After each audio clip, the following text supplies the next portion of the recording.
দুদিনীয়া ভ্ৰমণসূচীৰে শোণিতপুৰত মুখ্যমন্ত্ৰী ডক্টৰ হিমন্ত বিশ্ব শৰ্মা শুকুৰবাৰে কন্যকা বহুমুখী প্ৰামত উপস্থিত হৈ কেইবাটাও কাৰ্যসূচীত অংশগ্ৰহণ কৰাৰ পাছত আজি তেজপুৰৰ চৰকাৰী আইন মহাবিদ্যালয়ত উপস্থিত হৈছে মুখ্যমন্ত্ৰীগৰাকী।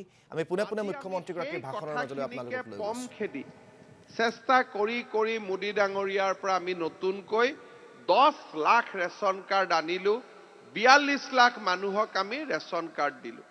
আগতে ৰেচন কাৰ্ডত অকল চাউল পাইছিলে, এতিয়া আমি কৰিছো কি যে ৰেচন কাৰ্ডখন থাকিলে বিনামূলীয়া চিকিৎসাও 5 লাখ টকা পৰ্যন্ত আমি লাভ কৰিম।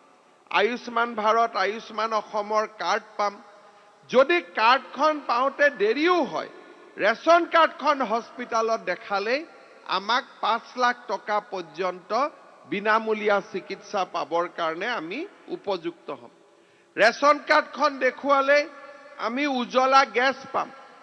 বাহিৰত গেছৰ দাম 900 টকা, কিন্তু উজ্জ্বলা গেছৰ চিলিণ্ডাৰ থাকিলে আমি গেছ 600 টকাত পাম। আগতে ৰেচন কাৰ্ড পাবৰ কাৰণে মাহিলী এটা নিৰ্দিষ্ট ইনকাম আছিল, 9,000 টকাতকৈ বেছি ইনকাম হ'ব নোৱাৰে। নিম্ন মধ্যবিত্ত মানুহখিনিকো ৰেচন কাৰ্ডত আনিবৰ কাৰণে এতিয়া আমি কি কৰিছো যে আমি 33,000 টকা মাহত উপাৰ্জন হলেও আমি ৰেচন কাৰ্ড পোৱাৰ ব্যৱস্থা কৰিছো। অহা বছৰ আমি কি কৰিব খুজিছো যে এই ৰেচন কাৰ্ড থকা মানুহখিনিক আমি ইন্সুৰেন্স কৰিব খুজিছো। ডেথ আৰু এক্সিডেন্ট ইন্সুৰেন্স প্ৰিমিয়াম চৰকাৰে দিব। এক্সিডেন্ট ইন্সুৰেন্সৰ এই ইন্সুৰেন্স আমি চৰকাৰে কৰি দিয়াৰ লগে লগে মানুহৰ যদি এক্সিডেন্টত ইনজুৰি হয় বা মৃত্যু হয়, প্ৰধানমন্ত্ৰী ডাঙৰীয়াৰ ইন্সুৰেন্সৰ পৰা আমি 2 লাখ টকা পৰ্যন্ত লাভ কৰিব পাৰিম। অৰ্থাৎ এখন ৰেচন কাৰ্ড আগতে অকল চাউল আছিল, এতিয়া চাউলৰ লগত মেডিকেল হ'ল, মেডিকেলৰ লগত উজ্জ্বলা গেছ হ'ল, উজ্জ্বলা গেছৰ লগত ইন্সুৰেন্স হ'ল। ভৱিষ্যতলৈকে মই এটা চিন্তা কৰিছো, মই যতে যাওঁ মানুহে কয় ছাৰ মই অৰুণোদয় পোৱা নাই, কোনোবাই কয় পাইছো, কোনোবাই কয় পোৱা নাই।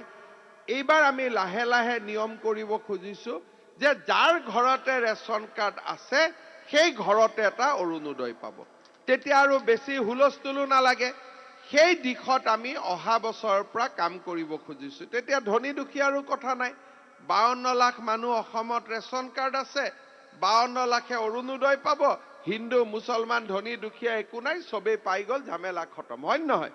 এতিয়া আপোনালোকৰ কাৰ ঘৰত ৰেচন কাৰ্ড আছে হাত দাঙকচোন। এতিয়া হাতটো নামক। অৰুণোদয় কোনে কোনে পাই আছে হাত দাঙকচোন। এতিয়া চাওক, ৰেচন কাৰ্ড হাত দাঙা মানুহ বেছি, অৰুণোদয় হাত পোৱা মানুহ। মুখ্যমন্ত্ৰীৰ মন্তব্য, মুখ্যমন্ত্ৰীৰ ভাষণৰ আপোনালোকক পোনপটীয়া সম্প্ৰচাৰ দেখুৱাইছো। ইতিমধ্যে ৰেচন কাৰ্ড বিতৰণ কাৰ্যসূচীত অংশগ্ৰহণ কৰিছে মুখ্যমন্ত্ৰীগৰাকীয়ে।